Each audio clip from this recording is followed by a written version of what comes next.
ये कहानी एक कालू कौवे और रानी कौवी की है, जो कि जंगल में अपनी एक समोसों की दुकान लगाते थे। उनके समोसे तो बहुत ही ज़्यादा स्वादिष्ट होते थे। पक्षी भी वे समोसे खूब मज़े ले लेकर खाते थे। कालू कौवे और रानी कौवी का व्यापार बहुत ही ज़्यादा अच्छा चल रहा था। दिन भर में उनका काफ़ी ज़्यादा मुनाफा भी हो जाता था। रानी, हमारा ये समोसों का व्यापार कितने अच्छे से चल रहा है। दिन भर में पक्षी हमारे कितने सारे समोसे खा जाते हैं, जिसके कारण हमें इतना ज्यादा मुनाफा होता है। हाँ, तुम ठीक कहते हो, लेकिन हमें मेहनत भी तो कितनी करनी पड़ती है। रोज सुबह जल्दी उठकर हमें समोसे तैयार करने होते हैं। उसके बाद हमें अपनी दुकान पर वे सारे समोसे लाकर पकाने होते हैं। फिर जाकर पक्षियों को हम वे समोसे बेचते हैं। हमारी इतनी मेहनत लगती है इस समोसे बनाने में। कालू कौवे, जरा समोसे तो खिलाओ, बहुत जोरों से भूख लग रही है। चलो जल्दी जल्दी गरम गरम समोसे खिलाओ। फिर कालू कौवा मिट्ठू तोते को गरम गरम समोसे बनाकर देता है और मिट्ठू तोता खूब मजे ले लेकर वे समोसे खाने लगता है। मिट्ठू तोते, कैसा लगा तुम्हें समोसा? अच्छा था ना? बहुत ही ज्यादा स्वादिष्ट था समोसा। चलो मैं तुम्हें इस समोसे के पैसे दे देता हूँ। और फिर मिट्ठू तोता एक सिक्का कालू कौवे को देकर वहां से चला जाता है। उसी जंगल में एक बहुत ही ज्यादा गरीब मीनू चिड़िया रहती थी। मीनू चिड़िया के पास खाने के लिए भोजन भी बहुत ही ज्यादा मुश्किल से होता था। मीनू चिड़िया के पास कोई व्यापार भी ना था, जिसके कारण मीनू चिड़िया बहुत ही ज्यादा परेशान थी। मैं क्या करूं? मैं इतनी गरीब क्यों हूं? मेरे पास तो कोई व्यापार भी नहीं है, जिस व्यापार को करके मैं काफी ज्यादा मुनाफा कमा सकूं। मैंने आलू की फसल लगाई थी, लेकिन बारिश ना होने की वजह से मेरी आलू की फसल भी खराब हो गई। अब मैं क्या करूं? चलो मैं जंगल में जाती हूँ और जाकर काम ढूंढती हूँ। मुझे कहीं ना कहीं तो काम मिल ही जाएगा। और ये कहकर मीनू चिड़िया जंगल में काम ढूंढने के लिए निकल जाती है। मीनू चिड़िया जंगल में काम ढूंढती ढूंढती जा रही होती है, तो मीनू चिड़िया को सामने कालू कौवे की समोसों की दुकान दिखती है। मीनू चिड़िया फौरन कालू कौवे के पास आती है। बोलो चिड़िया, कितने समोसे दूं तुम्हें? नहीं नहीं, मुझे समोसे नहीं खाने हैं। मैं तो यहाँ पर काम ढूंढने के लिए आई हूँ। कौवा और कौवी, क्या आप मुझे कोई काम दे सकते हैं, जिससे मैं कुछ पैसे कमा सकूं और मेरा पेट भर सके? काम? पर हम तुम्हें अपनी दुकान में क्या काम दें? हमारी दुकान का जो भी काम होता है वह मैं और रानी मिलकर आराम से कर लेते हैं। हमें तो तुम्हारी कोई जरूरत नहीं है। नहीं नहीं कालू जी, मैं तो कहती हूँ हम इस चिड़िया को अपने साथ काम पर रख लेते हैं। हमारी थोड़ी मदद ही हो जाएगी।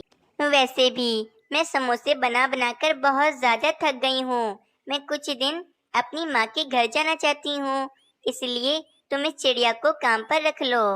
ठीक है रानी, तुम कहती हो तो मैं इस चिड़िया को अपनी दुकान पर काम पर रख लेता हूँ। ठीक है चिड़िया, मैं तुम्हें अपनी दुकान पर काम पर रख लेता हूँ।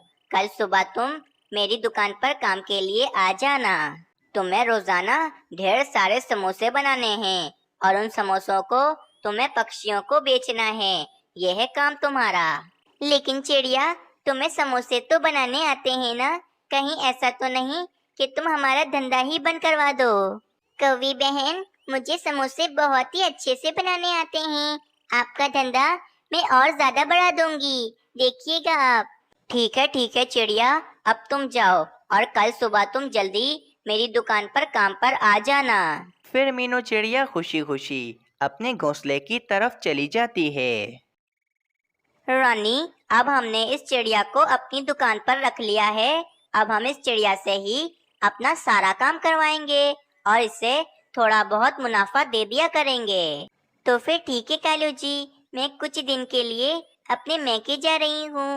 मैं कुछ दिनों बाद वापस आ जाऊंगी। शुक्र है मुझे काम मिल गया है। कल सुबह मैं जल्दी उठकर कौवे भैया की दुकान पर जाऊंगी और जल्दी जल्दी समोसे बनाऊंगी। अगली सुबह हो जाती है। मीनू चिड़िया कालू कौवे की दुकान पर आ जाती है और जल्दी जल्दी समोसे बनाने लगती है। और अब कालू कौवा तो खूब मजे से अपने घोंसले में आराम कर रहा होता है। मीनू चिड़िया के समोसे खाकर तो पक्षियों की भीड़ लग जाती है और पक्षियों को मीनू चिड़िया के समोसे बहुत ही ज़्यादा पसंद आते हैं। वाह वाह चिड़िया, कितने ही स्वादिष्ट समोसे बनाए हैं तुमने। तुम्हारे समोसे खाकर तो मजा ही आ गया। जंगल में शाम हो जाती है। दिन भर में मीनू चिड़िया काफ़ी ज़्यादा मुनाफा कमा लेती है। ये देखकर मीनू चिड़िया बहुत ज़्यादा खुश हो जाती है। मीनू चिड़िया ऐसे बैठी होती है कि वहाँ पर कालू कौवा आ जाता है। वे इतना ज़्यादा मुनाफा हुआ देख बहुत ज़्यादा खुश हो जाता है और वे मीनू चिड़िया से कहता है, चिड़िया, आज तुमने एक दिन में इतना ज्यादा मुनाफा किया है। इससे पहले तो हमने कभी भी एक दिन में इतना मुनाफा नहीं किया है। वो कौवे भैया, मेरे बनाए हुए समोसे पक्षियों को बहुत ही ज्यादा मजे के लगे, इसीलिए पक्षी बार बार आकर मुझसे समोसे लेकर खा रहे थे। कौवे भैया, शाम हो गई है, अब मुझे अपने घोंसले में चलना चाहिए। आप मुझे मेरा मुनाफा दे दें। फिर कालू कौवा मीनू चिड़िया को 2 सिक्के दे देता है और मीनू चिड़िया 2 सिक्के देखकर कहती है, कौवे भैया, दिन भर में मैंने कितना ज्यादा मुनाफा किया और आप सिर्फ और सिर्फ मुझे 2 सिक्के दे रहे हैं। देखो चिड़िया, तुम रोजाना जितना भी मुनाफा करो, चाहे ज्यादा करो या फिर कम करो, लेकिन मैं तुम्हें रोजाना सिर्फ और सिर्फ 2 ही सिक्के दूंगा। फिर मीनू चिड़िया अपने 2 सिक्के लेकर वहाँ से चली जाती है। मैंने आज कौवे भैया को कितना ज्यादा मुनाफा करके दिया, लेकिन फिर भी उन्होंने मुझे 2 ही सिक्के दिए हैं। मैं कुछ दिन कौवे भैया के पास काम करके कुछ पैसे जमा कर लूंगी, उसके बाद मैं अपनी एक समोसों की दुकान खोल लूंगी। आज उस चिड़िया ने मुझे कितना ज्यादा मुनाफा करके दिया है, मेरे तो मजे ही लग गए। अब रोजाना मैं अपने घोंसले में आराम किया करूंगा और अपनी दुकान का सारा काम मैं उस चिड़िया से कराऊंगा। कालू कौवा ऐसा सोच रहा था कि वे मीनू चिड़िया को पैसे भी कम देगा और उससे काम भी बहुत ज़्यादा करवाएगा। लेकिन वहीं मीनू चिड़िया ने भी सोच लिया था कि वे कुछ ही दिन काम करके पैसे जमा करेगी और फिर वे अपना एक समोसा का व्यापार करना शुरू कर देगी। फिर कुछ दिन मीनू चिड़िया उस कालू कौवे की दुकान पर ही काम करती है। कुछ दिनों के बाद मीनू चिड़िया के पास आज काफ़ी ज़्यादा पैसे जमा हो जाते हैं, जिससे मीनू चिड़िया अपना समोसों का व्यापार कर सकती थी। मेरे पास तो काफी ज्यादा पैसे जमा हो गए हैं। चलो मैं आज से ही अपना समोसों का व्यापार करना शुरू कर देती हूँ। फिर कुछ देर के बाद मीनू चिड़िया उन पैसों से अपनी एक समोसों की रेडी लगा लेती है। कालू कौवा जब ये देखता है तो उसे तो बहुत ज़्यादा गुस्सा आता है। वे फौरन मीनू चिड़िया के पास जाता है। चिड़िया, ये तुमने अपनी दुकान क्यों खोल ली? मैंने तुम्हें अपनी दुकान पर काम पर रखा तो तुम्हें अपनी दुकान खोलने की क्या जरूरत थी? कौवे भैया, आप मुझे बहुत ही ज्यादा कम मुनाफा देते थे, इसीलिए मैंने अपनी समोसों की दुकान खोल ली है। कालू कौवा बहुत ज़्यादा गुस्सा होता है और वे वहाँ से चला जाता है। अब कालू कौवे की दुकान पर कोई भी ग्राहक नहीं आ रहा था। सभी ग्राहक मीनू चिड़िया की दुकान पर चले गए थे। सब मेरी ही गलती है। मैंने ज्यादा मुनाफे की लालच में उस बेचारी चिड़िया को कम मुनाफा दिया, जिसके कारण उस चिड़िया ने अपनी दुकान खोल ली। दूसरी तरफ मीनू चिड़िया की दुकान के पास काफ़ी सारे पक्षी समोसे खाने के लिए लाइन लगा लेते हैं। इस कहानी से हमें ये सीख मिलती है कि हमें अपनी ज़िंदगी में कभी भी लालच नहीं करनी चाहिए, क्योंकि लालच एक बुरी बला है। रानी, तुम्हें पता है मैं अभी चिड़िया के पास से आ रहा हूँ और उस चिड़िया ने मुझे इतना जलील किया है कि मैं तुम्हें बता भी नहीं सकता हूँ। बस मैंने आज से फैसला कर लिया है कि आज से मैं मेहनत कर कर ही भोजन ढूंढूंगा और किसी भी पक्षी से जाकर भोजन नहीं मांगूंगा और आज के बाद मैं कोई बुरे काम नहीं करूँगा। सब पक्षियों के साथ अच्छा करूँगा। कालू जी, ये तो तुम ठीक कह रहे हो, लेकिन ये तुमसे हो पाएगा ना कालू जी? हाँ हाँ रानी, इस दुनिया में ऐसा कोई भी काम नहीं है जो ये कालू ना कर सके। तुम देखना रानी, ये कालू कितनी मेहनत करेगा और किसी भी पक्षी से भोजन नहीं मांगेगा। रानी, जंगल का कोई भी पक्षी हमारी इज्जत नहीं करता है। कोई भी पक्षी हमसे ठीक से बात भी नहीं करता है। इसीलिए मैंने सोचा है कि मैं सभी पक्षियों की अपने घोंसले में दावत रखूं और उस दावत का भोजन मैं खूब मेहनत कर कर जमा करूंगा। देखना रानी। हाँ कैलू जी, ये बिल्कुल ठीक रहेगा। हम सभी पक्षियों की अपने घोंसले में दावत रख लेते हैं। इस तरह हमारी इज्जत भी वापस आ जाएगी। फिर कालू कौवा जंगल के पक्षियों को दावत देने के लिए चला जाता है। कुछ ही देर में कालू कौवा जंगल के सभी पक्षियों को दावत का आमंत्रण देकर वापस अपने घोंसले में आ जाता है। रानी, मैंने सभी पक्षियों को दावत का कह दिया है। कल दोपहर को सभी पक्षी हमारे घोंसले में आ जाएंगे। चलो फिर मैं जाता हूँ और जाकर मैं दावत के लिए भोजन जमा करता हूँ। फिर कालू कौवा भोजन की तलाश में वहां से चला जाता है। बेचारा कालू कौवा खूब मेहनत से भोजन जमा कर रहा होता है। कुछ ही देर में कालू कौवा काफी सारा भोजन जमा करके अपने घोंसले में आ गया था। रानी देखो, आज मैंने जिंदगी में पहली बार कितना सारा भोजन मेहनत कर कर जमा किया है। अब ये भोजन हम कल दावत में सभी पक्षियों को खिला देंगे। कालू कौवे को अपने किए पर बहुत पछतावा था और बस कालू कौवा यही चाहता था कि जंगल के सभी पक्षी और मीनू चिड़िया इस कालू कौवे और रानी कौवे की दोबारा से इज्जत करने लगे। फिर रात हो जाती है। कालू कौवा और रानी कौवी सो जाते हैं। बबलू कौवा सफर पर दूसरे जंगल की तरफ जा रहा होता है, तो बबलू कौवा बहुत थक जाता है और वे कालू कौवे के सामने वाले पेड़ पर आकर बैठ जाता है। बहुत थक गया हूँ, भूख भी बहुत लगी है, पर मेरे पास तो भोजन ही नहीं है कि मैं उस भोजन को खाकर अपनी भूख मिटा सकूं। बबलू कौवे की नजर सामने कालू कौवे के भोजन पर पड़ती है, तो बबलू कौवे के मुंह में तो पानी आ जाता है।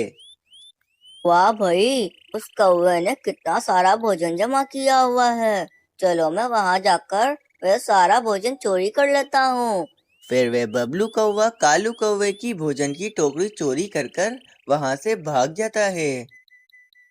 सुबह हो जाती है। रानी, गजब हो गया। देखो, हमारी भोजन की टोकरी कोई चोरी कर कर चला गया। कैलू जी, अब तक हम पक्षियों का भोजन चोरी करते थे और आज किसी पक्षी ने हमारा ही भोजन चोरी कर लिया। रानी, दोपहर तक तो पक्षी भी आ जाएंगे। अब क्या होगा रानी? अब तो उन पक्षियों के सामने मेरी नाक ही कट जाएगी। नहीं रानी, मैं इस बार अपनी नाक नहीं कटने दूंगा। मैं जा रहा हूँ दोबारा से भोजन जमा करने। फिर वे कालू कौवा भोजन की तलाश में दोबारा से चला जाता है। कालू कौवा मारा मारा इधर उधर भोजन ढूंढ रहा होता है, लेकिन कालू कौवे को कहीं पर भी कोई भोजन नहीं मिलता। कालू कौवा जंगल के हर कोने में जाता है, लेकिन कालू कौवे को कहीं पर भी कोई भोजन नहीं मिलता। बेचारा कालू कौवा थक हार कर एक पेड़ पर आकर बैठ जाता है। मुझे तो इस जंगल में कहीं पर भी कोई भोजन नहीं मिला। चलो मैं जंगल के बाहर जाकर भोजन ढूंढता हूँ। क्या पता मुझे वहाँ पर भोजन मिल जाए। कालू कौवा जंगल के बाहर जा रहा होता है कि कालू कौवा देखता है कि सामने कुछ गंदम के दाने पड़े हुए होते हैं। कालू कौवा फौरन उन गंदम के दानों के पास जाता है। कालू कौवा जैसे ही उन गंदम के दानों के पास आता है, वैसे ही वहीं पर एक तोता भी आ जाता है। तोते, ये भोजन मेरा है। ये भोजन पहले मुझे दिखा था। नहीं कालू कौवे, ये भोजन तुम मुझे ले जाने दो।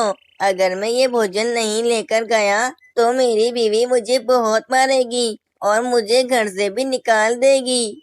अच्छा ठीक है तोते, तुम ये भोजन ले जाओ। मैं अपने लिए कोई दूसरा भोजन ढूंढ लूंगा। बेचारा कालू कौवा अपना भोजन उस तोते को देकर वहां से चला जाता है। वहीं दूसरी तरफ कालू कौवे के घोंसले में काफी सारे पक्षी जमा हो जाते हैं।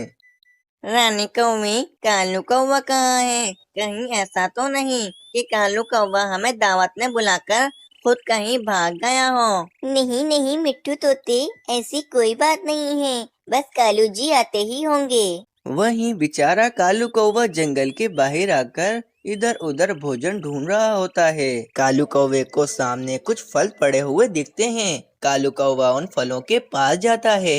कालू कौवा फौरन उस भोजन के पास आता है और कालू कौवा वे भोजन देखकर काफी खुश हो जाता है। चलो भाई, मुझे फल तो मिल गए हैं, बस अब मुझे गंदम जमा करनी है। कालू कौवा वे फल लेकर वहां से चला जाता है। कालू कौवा फल लेकर जा रहा होता है कि कालू कौवा देखता है कि सामने कोमल चिड़िया अपने घोंसले में लेटी हुई होती है और काफी जोरों से चीख रही होती है। कालू कौवा फौरन कोमल चिड़िया के पास आता है। कोमल चिड़िया, तुम्हें क्या हुआ है? तुम ऐसी क्यों लेटी हुई हो और तुम क्यों चीख रही हो? कालू कौवे, मुझे बहुत भूख लग रही है और मेरे पास खाने को भोजन भी नहीं है, इसीलिए भूख की वजह से मेरे पेट में दर्द हो रहा है। कोमल चिड़िया, तुम बिल्कुल भी चिंता मत करो, ये लो, ये फल खा लो, तुम जल्द ही ठीक हो जाओगी। फिर वे कालू कौवा कोमल चिड़िया को वे फल देकर वहां से चला जाता है। चल भाई कालू, तेरे पास जो फल थे वे भी नहीं रहे, वे मैंने कोमल चिड़िया को दे दिए। अब मुझे दोबारा से फल और कुछ गंदम के दाने जमा करने होंगे। कालू कौवा हार नहीं मानता और वे इधर उधर भोजन ढूंढ रहा होता है। वहीं दूसरी तरफ जंगल के सभी पक्षी कालू कौवे की राह देख रहे होते हैं कि कालू कौवा कब आएगा। रानी कौवी, काफी देर हो गई है, कालू कौवा अभी तक वापस नहीं आया है। अगर कालू कौवा किसी काम से गया है तो हम सभी पक्षी कल दोबारा से आ जाएंगे।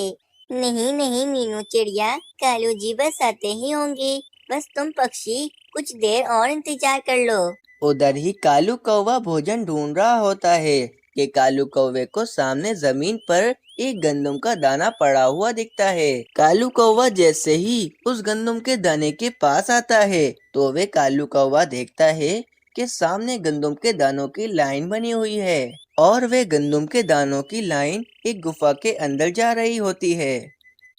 कालू कौवा एक एक गंदम का दाना अपनी चोंच में फंसाकर उस गुफा के अंदर चला जाता है। कालू कौवा जैसे ही उस गुफा के अंदर आता है तो वे कालू कौवा देखता है उस गुफा में तो काफी सारा भोजन पड़ा हुआ है। वाह भाई वाह, कितना सारा भोजन इस गुफा में पड़ा हुआ है। ये सारा भोजन तो बहुत है। लगता है आज मैंने पक्षियों की मदद की तो ऊपर वाले ने भी मेरी मदद की और मुझे इतना सारा भोजन दे दिया। चलो मैं इसमें से थोड़ा सा भोजन अपने घोंसले की तरफ ले जाता हूँ। जंगल के सभी पक्षी भी आ गए होंगे और वे मेरी राह देख रहे होंगे। फिर वह कालू कौवा थोड़ा बहुत भोजन लेकर अपने घोंसले में आ जाता है। रानी कौवी सभी पक्षियों को थोड़ा थोड़ा भोजन देती है और सभी पक्षी मिलकर वे भोजन खाते हैं। कालू कौवे, आज हम सब पक्षियों को बहुत खुशी हुई कि आज तुमने मेहनत कर कर हमें भोजन खिलाया। हम बहुत खुश हैं आज। हाँ कालू कौवे, तुम्हें सुधरा हुआ देखकर हमें भी बहुत खुशी हो रही है। पक्षियों के जाते ही कालू कौवा वे सारी बातें रानी कौवी को बताता है। इस कहानी से हमें ये प्रेरणा मिलती है कि हमें जिंदगी में हमेशा मेहनत करनी चाहिए, क्योंकि मेहनत करने वाला इंसान हमेशा कामयाब होता है। प्यारे दोस्तों, अगर आप लोगों को ये कहानी अच्छी लगी तो हमारा चैनल सब्सक्राइब करें और हमें कमेंट कर कर बताएं कि आप लोगों को ये कहानी कैसी लगी।